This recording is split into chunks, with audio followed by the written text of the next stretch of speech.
മാസമായില്ലേ? ഇത് നമ്മുടെ വീട്ടിലത്തെ സാമിയാണ് കേട്ടോ.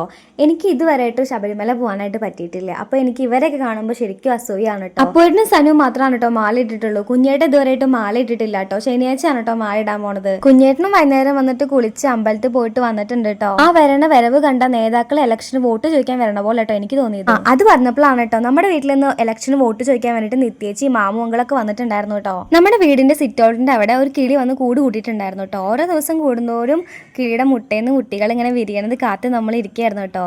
അങ്ങനെ ഓരോ ദിവസം കൂടുമ്പോൾ നമ്മളിങ്ങനെ നോക്കി ഇരിക്കുകയായിരുന്നു. അങ്ങനെ ഇന്ന് അവർ പറക്കാറായിട്ടോ. ഇന്ന് അവരെ അച്ഛനും അമ്മയും കൂടിയിട്ട് അവരെ പറക്കാൻ വേണ്ടി പഠിപ്പിക്കണത് ഞാൻ കണ്ടായിരുന്നു കേട്ടോ. പറക്കാൻ പഠിപ്പിക്കുന്നത് നമ്മുടെ മുറ്റത്ത് തന്നെയാണ് കേട്ടോ. അതുകൊണ്ട് തന്നെ ഇവന്റെ കയ്യിൽ കിട്ടിക്കഴിഞ്ഞാൽ പിന്നെ കാര്യം പറയണ്ടല്ലോ. അതുകൊണ്ട് തന്നെ ഞാൻ പിടിച്ചിട്ട് അപ്പുറത്തേക്ക് മാറ്റി വെച്ചു കേട്ടോ കുട്ടീനെ. ഇതിന്റെ കൂടെ ഉണ്ടായിരുന്ന കിളിക്കുട്ടി നേരത്തെ പറന്നു പോയിട്ടോ. എന്നിട്ട് ഒരു കുറ്റിക്കാട്ടിനുള്ളിൽ ഒളിച്ചേ.